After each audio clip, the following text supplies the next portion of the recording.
Sonic. Let's move things over to Sonic.exe.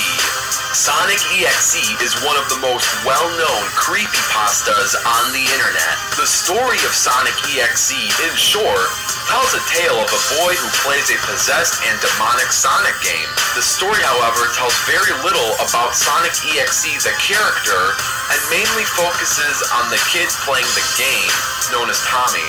The true story behind Sonic.exe is unknown, but many believe that Sonic.exe is just a sick, twisted analogy of how Sega killed off the classic Sonic and all of his friends.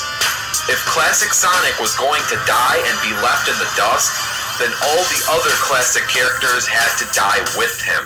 We may not know the origin of Sonic.exe, but we do know that Sonic.exe is a cold-blooded killer.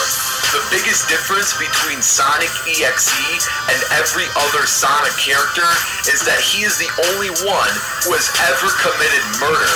For Sonic.exe to have such a dark enough spirit to kill his own friends makes him extremely dangerous in this fight.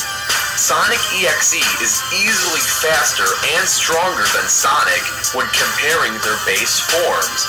Sonic.exe has the strength to tear off Knuckles and Tails' heads and limbs off with his bare hands.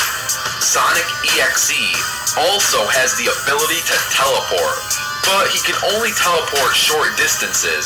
This is not a very effective traveling technique, but it is great for combat.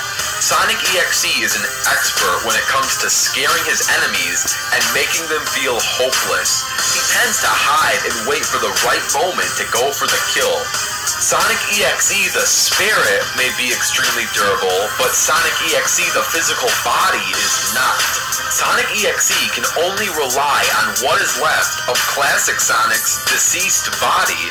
The Sonic.exe spirit controls an already bloody and battered classic Sonic body. Sonic's body, when healthy, is not that durable. For Sonic.exe to move around with a broken body will cause himself to have a lot of trouble during this match. Overall, Sonic.exe is intensely skilled at fighting, scaring, and killing, but lacks a durable physical body. Enough review. Let's discuss Bendy. Bendy and the Ink Machine is a game created by the Meekly, and this game is fairly new as it's only a few months old. There is still many new updates and chapters that has yet to be released for this game, which means currently all information on the main antagonist Bendy is severely limited and minuscule. Still, there is enough information to at least draw reasonable estimations and character habits. In the main game, you play as Henry.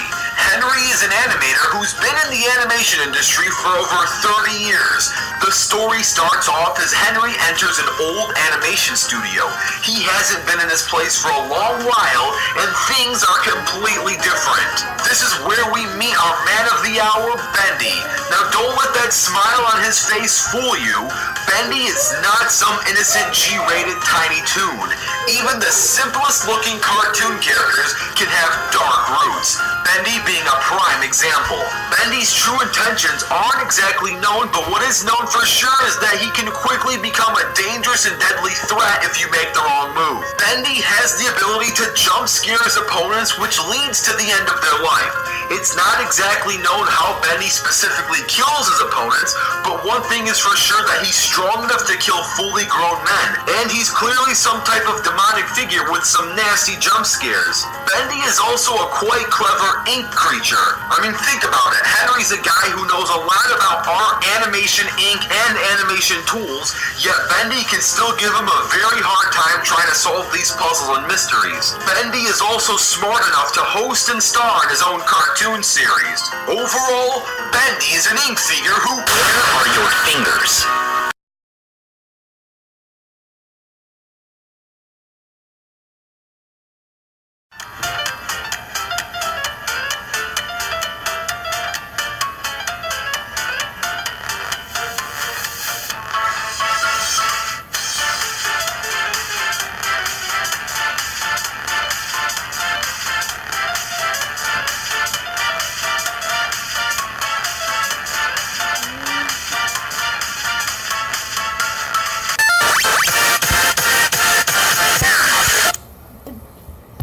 takes victory.